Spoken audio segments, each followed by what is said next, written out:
वाल्मिक कराड कैदेत असलेल्या बीड कारागृहातील सीसीटीव्ही बंद असल्याचं समोर आलंय। कारागृहातील महत्त्वाच्या ठिकाणांचे आणि बराकमधील कॅमेरे बंद असल्याची माहिती समोर आली आहे। तर कराडला कारागृहात व्हीआयपी सुरक्षा दिली जात असल्याचा आरोप देशमुख कुटुंबाने केलाय।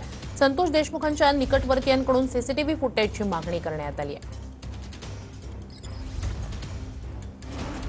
वाल्मिक कराड कैदेत असलेल्या बीड जिल्हा कारागृहातील सीसीटीव्ही बंद असल्याचं समोर आलंय।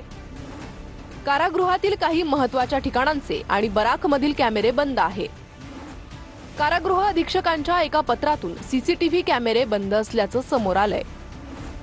अधीक्षकांनी कॅमेरे बसवलेल्या डीएम सेल्स कॉर्पोरेशन या संस्थेला लिहिलेलं पत्र समोर येतंय। कॅमेऱ्यांसह बॅकअपसाठी असणाऱ्या यंत्रणेची केबलही जळाल्याचा पत्रात उल्लेख आहे। तर कराडला कारागृहात व्हीआयपी ट्रीटमेंट मिळत असल्याचा देशमुख कुटुंबियांनी आरोप केलाय। संतोष देशमुखांच्या निकटवर्तीयांकडून कारागृहातील सीसीटीव्ही फुटेजची मागणी होते, तर माहिती अधिकाराच्या माध्यमातून सीसीटीव्ही फुटेजची मागणी केली जाते।